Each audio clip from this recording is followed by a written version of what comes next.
Halo anak-anakku yang terkasih dalam Kristus, apa kabar? Semoga kalian tetap sehat dan tetap jaga jarak, hindari dari kerumunan dan tetap pakai masker.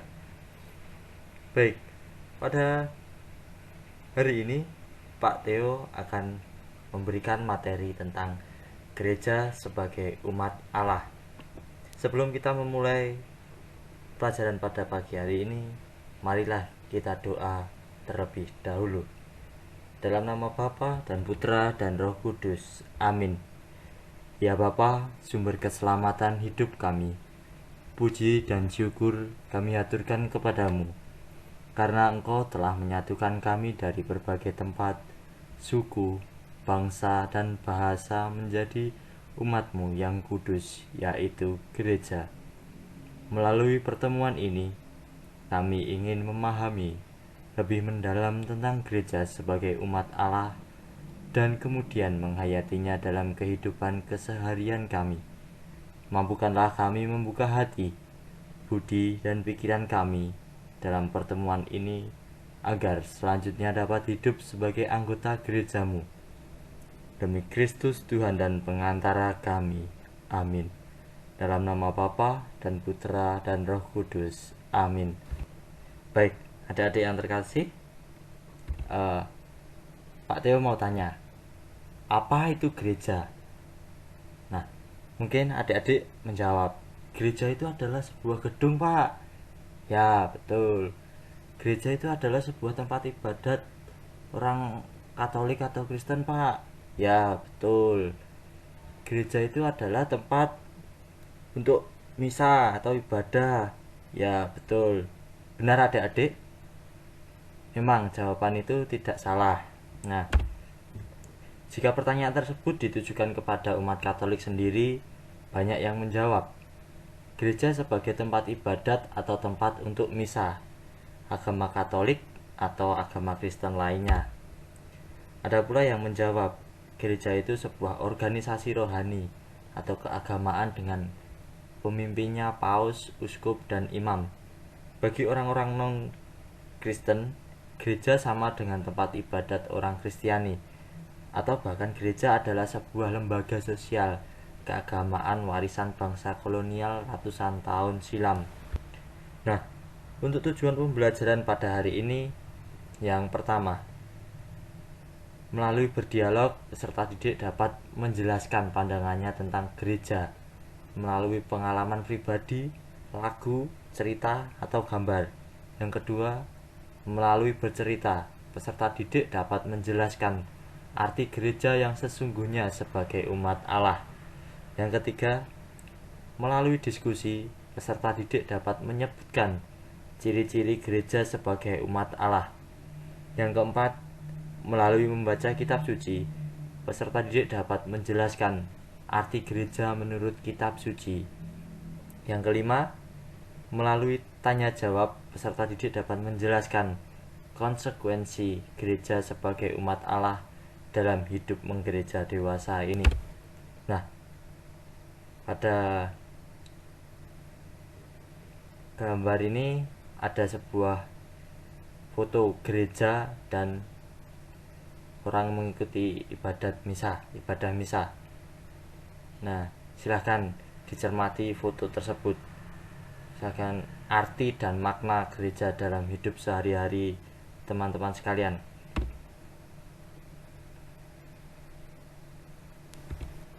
Nah, pertanyaannya, setelah melihat foto tersebut, sekarang pertanyaannya. Yang pertama, peristiwa apa yang Anda lihat pada gambar tersebut? Yang kedua, apa manfaat gambar itu bagi dirimu? Yang ketiga, pernahkah Anda berbuat seperti gambar itu di mana? Yang keempat, mengapa Anda harus berkumpul di gereja? Yang kelima, bagaimana makna gereja bagi dirimu? Nah, mari kita sekarang menyanyikan Gereja Bagai Bahtera. Pasti adik-adik tahu kan Gereja Bagai Bahtera. Kita nyanyikan bait ayat pertama saja.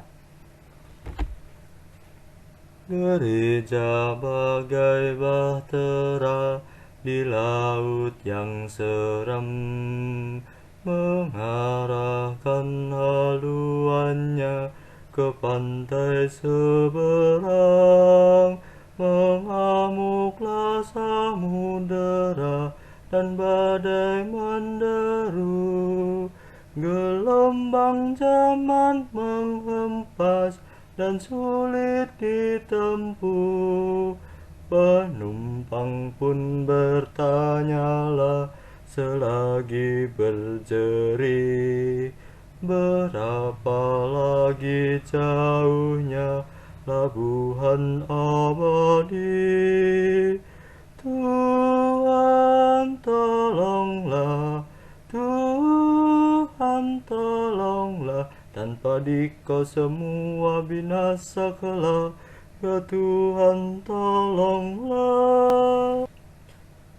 Baik adik-adik, kesimpulannya gereja adalah gedung. Gereja adalah rumah Allah, tempat beribadat, misa atau merayakan Ekaristi umat Katolik atau umat Kristiani pada umumnya. Gereja adalah ibadat. Gereja adalah lembaga rohani yang menyalurkan kebutuhan manusia dalam relasinya dengan Allah lewat ibadat-ibadat. Atau gereja adalah lembaga yang mengatur dan menyelenggarakan ibadat-ibadat. Gereja adalah persekutuan umat yang beribadat. Gereja adalah ajaran. Gereja adalah lembaga untuk mempertahankan dan mempropagandakan seperangkat ajaran yang biasanya dirangkum dalam sebuah buku yang disebut katekismus. Untuk bisa menjadi anggota gereja, si calon harus mengetahui sejumlah ajaran atau doktrin atau dogma. Menjadi anggota gereja berarti menerima sejumlah kebenaran. Gereja adalah organisasi atau lembaga. Gereja adalah organisasi dengan pemimpin tertinggi di Roma dengan cabang-cabangnya sampai ke pelosok-pelosok seantero jagat. Garis komando dan koordinasi diatur dengan rapi dan teliti. Ada pimpinan seperti paus, uskup, pastor, biarawan dan umat. Gereja adalah umat pilihan. Gereja adalah kumpulan orang yang dipilih dan dikhususkan Allah untuk diselamatkan. Tanpa menjadi anggota gereja, maka tidak akan diselamatkan masuk surga. Gereja adalah badan sosial. Gereja adalah lembaga yang menyelenggarakan sekolah-sekolah, rumah sakit, dan macam-macam usaha untuk menolong orang-orang miskin. Nah, sekarang kita membaca atau menyimak berita dari Paus Fransiskus pada tanggal 29 Mei 2013. Gereja sebagai keluarga Allah. Rabu lalu saya menekankan ikatan dengan mendalam antara Roh Kudus dan gereja. Hari ini saya ingin memulai beberapa katekese mengenai misteri gereja. Misteri yang kita semua alami dan kita turut ambil bagian di dalamnya. Saya ingin melakukannya dengan beberapa konsep yang jelas dan teks-teks dari Konsili Vatikan II. Hari ini yang pertama adalah gereja sebagai keluarga Allah. Dalam beberapa bulan terakhir, saya menyebutkan lebih dari sekali perumpamaan tentang anak yang hilang atau lebih tepatnya bapa yang murah hati. Anak bungsu meninggalkan rumah ayahnya, menghabiskan semua yang ia miliki, dan memutuskan untuk pulang lagi karena dia menyadari bahwa dia telah bersalah. Dia tidak lagi menganggap dirinya layak menjadi anak, tapi berpikir ia memiliki kesempatan untuk dipekerjakan sebagai pembantu. Ayahnya sebaliknya berlari untuk menemui dia, memeluknya, mengembalikan kepadanya martabatnya sebagai anak dan merayakan hal tersebut. Perumpamaan ini, seperti yang lainnya dalam Injil, jelas menunjukkan rencana Allah bagi umat manusia. Apakah rencana Allah itu? Yakni membuat kita semua menjadi satu keluarga sebagai anak-anaknya, di mana setiap orang merasa bahwa Allah itu dekat dan merasa dicintai olehnya. Seperti dalam perumpamaan Injil, merasakan kehangatan menjadi keluarga Allah. Gereja berakal dalam rencana besar ini. Gereja bukan organisasi yang didirikan atas perjanjian antara beberapa orang, tapi seperti Paus Benediktus telah begitu sering mengingatkan kita, gereja adalah pekerjaan Allah yang lahir justru dari rancangan penuh kasih ini yang secara bertahap masuk ke dalam sejarah. Gereja ini lahir dari keinginan Allah untuk memanggil semua orang dalam persekutuan dengan Dia, persahabatan dengan Dia, untuk berbagi dalam kehidupan ilahi sendiri sebagai putra-putra dan putri-putrinya. Kata gereja berasal dari bahasa Yunani atau eklesia, berarti pertemuan akbar orang-orang yang dipanggil. Allah memanggil kita, Ia mendorong kita untuk keluar dan di individualisme kita, dari kecenderungan kita untuk menutup diri kita sendiri, dan Dia memanggil kita untuk menjadi keluarganya. Selanjutnya, panggilan ini berasal dari penciptaan itu sendiri. Allah menciptakan kita supaya kita hidup dalam hubungan persahabatan yang mendalam dengan Dia, dan bahkan ketika dosa memutuskan hubungan dengan Dia, dengan orang lain, dan dengan ciptaan lainnya, Allah tidak meninggalkan kita. Seluruh kisah keselamatan adalah kisah Allah yang berusaha meraih manusia, menawarkan mereka cintanya dan menyambut mereka.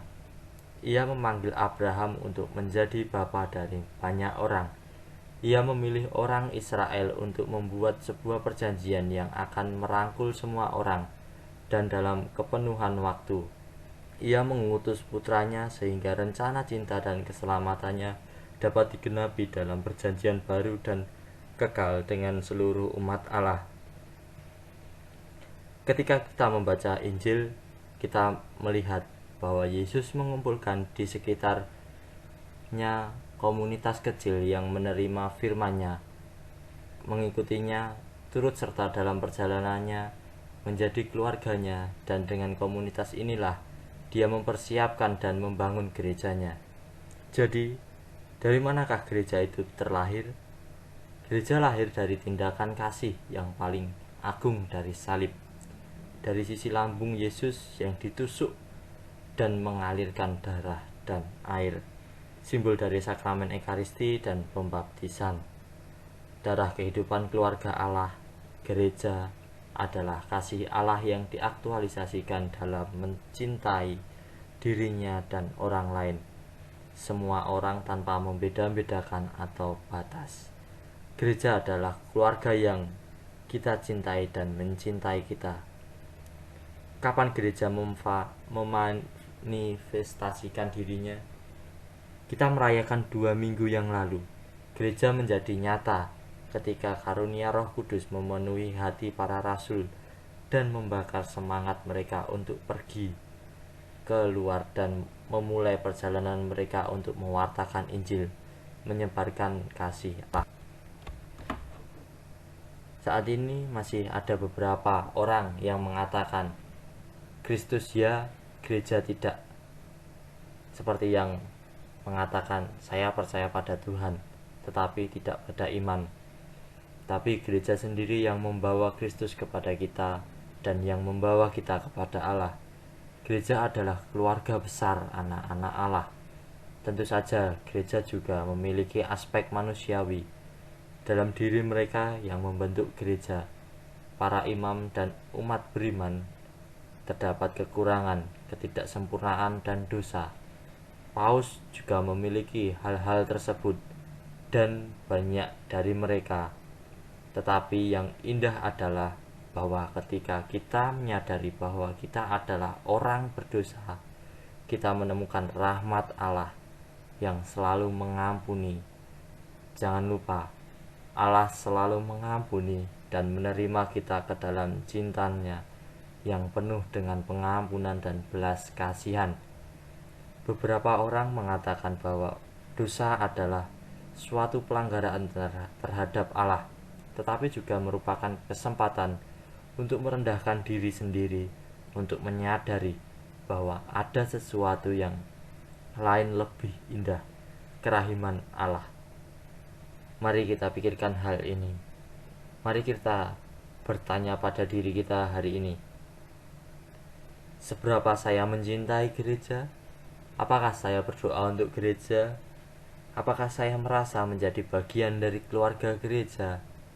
Apa yang harus saya lakukan untuk memastikan bahwa gereja adalah sebuah komunitas di mana masing-masing orang merasa diterima dan dipahami, merasa belas kasih dan kasih Allah yang memperbarui hidup. Iman adalah sebuah karunia dan sebuah perbuatan yang menjadi perhatian kita secara pribadi. Tapi Allah memanggil kita untuk hidup dengan iman kita bersama-sama sebagai sebuah keluarga, sebagai gereja. Mari kita mohon kepada Tuhan dengan cara yang sangat khusus selama tahun ini. Semoga masyarakat kita, seluruh gereja, semakin menjadi keluarga sejati yang hidup dan membawa kehangatan kasih Allah. Rangkuman. Kata gereja berasal dari bahasa Portugis atau igreja, yang diambil dari bahasa Yunani atau eklesia, yang artinya kumpulan, pertemuan, dan rapat. Paus Fransiskus menjelaskan eklesia sebagai pertemuan akbar orang-orang yang dipanggil. Allah memanggil kita semua untuk menjadi keluarganya. Gereja adalah kasih Allah yang diaktualisasikan dalam mencintai dirinya dan orang lain, semua orang tanpa membeda-bedakan. Gereja adalah keluarga yang kita cintai dan mencintai kita. Gereja menjadi nyata ketika karunia Roh Kudus memenuhi hati para rasul dan membakar semangat mereka untuk pergi keluar dan memulai perjalanan mereka untuk mewartakan Injil dan menyebarkan kasih Allah. Ciri-ciri gereja sebagai umat Allah yang tampak dalam cerita tersebut adalah kesatuan dalam persaudaraan sejati. Nah, kali ini ada ajaran kitab suci dan ajaran gereja. Menurut Kisah Para Rasul 2 ayat 41 sampai 47 yang mengatakan, orang-orang yang menerima perkataan itu dibaptis dan pada jumlah hari ditambahkan kira 3.000 jiwa. Mereka bertekun dalam pengajaran para rasul dan dalam persekutuan, dan mereka selalu berkumpul untuk memecahkan roti dan berdoa. Lalu ketakutan datang ke semua orang, dan para rasul melakukan banyak keajaiban dan tanda-tanda ajaib. Dan semua yang percaya bersatu dan memiliki segala sesuatu menjadi satu. Dan selalu ada yang menjual harta benda dan barang-barang mereka dan membaginya dengan semua kebutuhan. Dan mereka berkumpul bersama setiap hari di bait suci Allah. Mereka memecahkan roti di rumah masing-masing secara bergantian dan makan bersama dengan gembira dan tulus sambil memuji Tuhan, dan mereka disukai semua orang. Dan setiap hari Allah menambah jumlah mereka dengan disimpan. Menurut 1 Korintus 12 ayat 7 sampai 11, tetapi kepada tiap-tiap orang dikaruniakan pernyataan Roh Kudus kepentingan bersama, sebab kepada yang seorang roh memberikan karunia untuk berkata dengan hikmat, dan kepada yang lain roh yang sama memberikan karunia berkata-kata dengan pengetahuan. Kepada yang seorang roh yang sama memberikan iman, dan kepada yang lain ia memberikan karunia untuk menyembuhkan. Kepada yang kepada yang seorang roh memberikan kuasa untuk mengadakan mukjizat, dan kepada yang lain ia memberikan karunia untuk bernubuat, dan kepada yang lain lagi ia memberikan karunia untuk membedakan bermacam-macam roh. Kepada yang seorang ia memberikan karunia untuk berkata dengan bahasa roh, dan kepada yang lain ia memberikan karunia untuk menafsirkan bahasa roh itu. Tetapi semuanya itu dikerjakan oleh roh yang satu dan yang sama, yang memberikan karunia kepada tiap-tiap orang secara khusus seperti yang dikehendaki. Menurut 1 Korintus 12 ayat 12 sampai 18, karena sama seperti tubuh itu satu dan anggota-anggotanya banyak, dan segala anggota itu sekalipun banyak merupakan satu tubuh, demikian pula Kristus. Sebab dalam satu roh kita semua, baik orang Yahudi maupun orang Yunani, baik budak maupun orang merdeka, telah dibaptis menjadi satu tubuh, dan kita semua diberi minum dari satu roh, karena tubuh juga tidak terdiri dari satu anggota, tetapi atas banyak anggota. Andai kata kaki berkata, karena aku bukan tangan, aku tidak termasuk tubuh, jadi benarkah ia tidak termasuk tubuh? Dan andai kata telinga berkata, karena aku bukan mata, aku tidak termasuk tubuh, jadi benarkah ia tidak termasuk tubuh? Andai kata tubuh seluruhnya adalah mata, di manakah pendengaran? Andai kata seluruhnya adalah telinga, di manakah penciuman? Tetapi Allah telah memberikan kepadanya anggota, masing-masing secara khusus, suatu tempat pada tubuh seperti yang dikehendakinya. Dari ketiga perikop di atas dapat ditarik kesimpulan. Yang pertama, hidup mengumat pada dasarnya merupakan hakikat gereja itu sendiri, sebab hakikat gereja adalah persaudaraan cinta kasih seperti yang dicerminkan oleh hidup umat berdana. Lihat Yesaya 2, Kisah Para Rasul 2 ayat 41 sampai 47. Kemudian dalam hidup mengumat banyak karisma dan rupa-rupa karunia dapat dilihat, diterima, dan digunakan untuk kekayaan seluruh gereja. Hidup gereja yang terlalu menampilkan segi organisasi dan struktural dapat mematikan banyak karisma dan karunia yang muncul dari bawah. Lihat 1 Korintus 12 ayat 7 sampai 10. Kemudian terakhir, dalam hidup mengumat, semua orang yang merasa menghayati martabat yang sama akan bertanggung jawab secara aktif dan dalam fungsinya masing-masing untuk membangun gereja dan memberi kesaksian kepada dunia. Lihat 1 Korintus 12 ayat 12 sampai 18. Hakikat gereja sebagai umat Allah. Umat Allah merupakan suatu panggilan dari Allah sendiri. Umat Allah adalah bangsa terpilih dan bangsa terpanggil.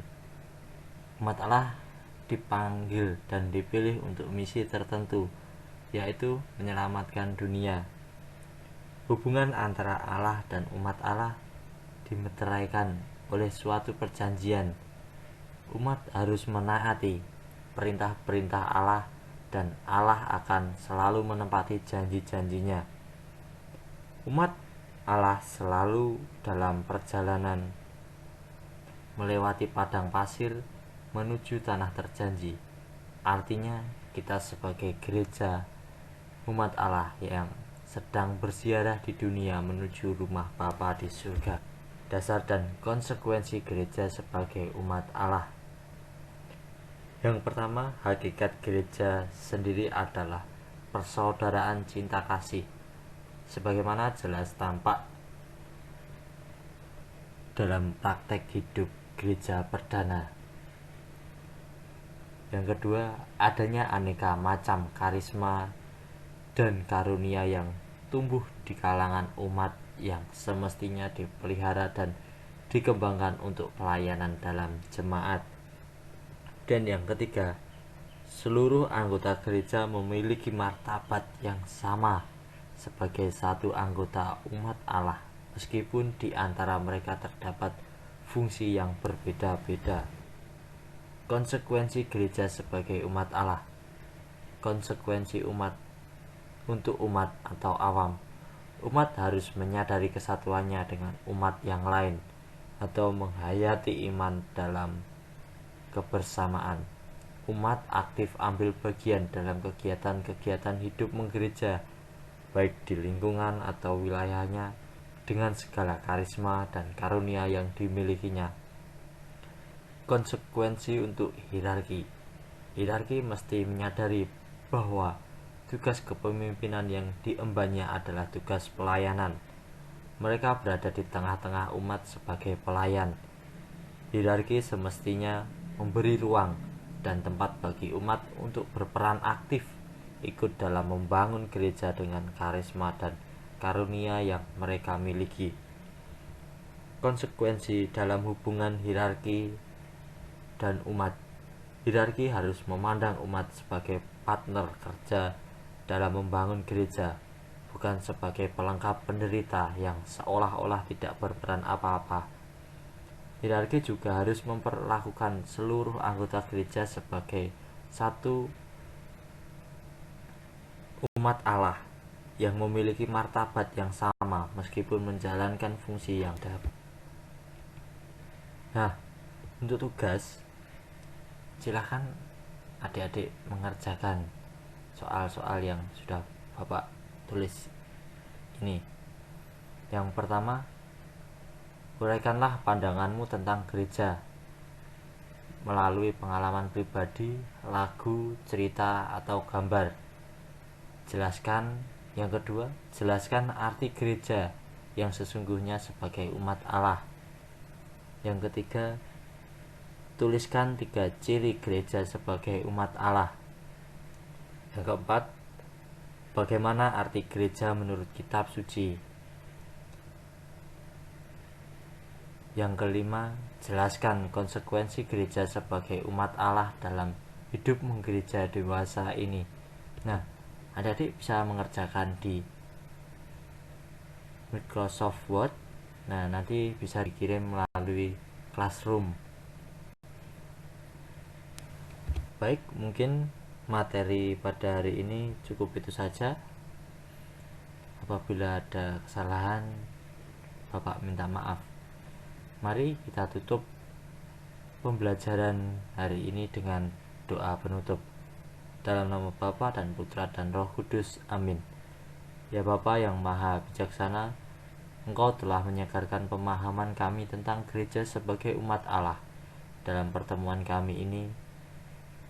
Kini kami mohon, rahmatilah dengan Roh Kudus-Mu agar kami semakin bangga dan dengan penuh semangat menjalani hidup kami sebagai anggota gereja, sebagai umat-Mu yang Kau telah tebus. Engkau yang hidup dan meraja, kini dan sepanjang masa. Amin. Dalam nama Bapa dan Putra dan Roh Kudus. Amin.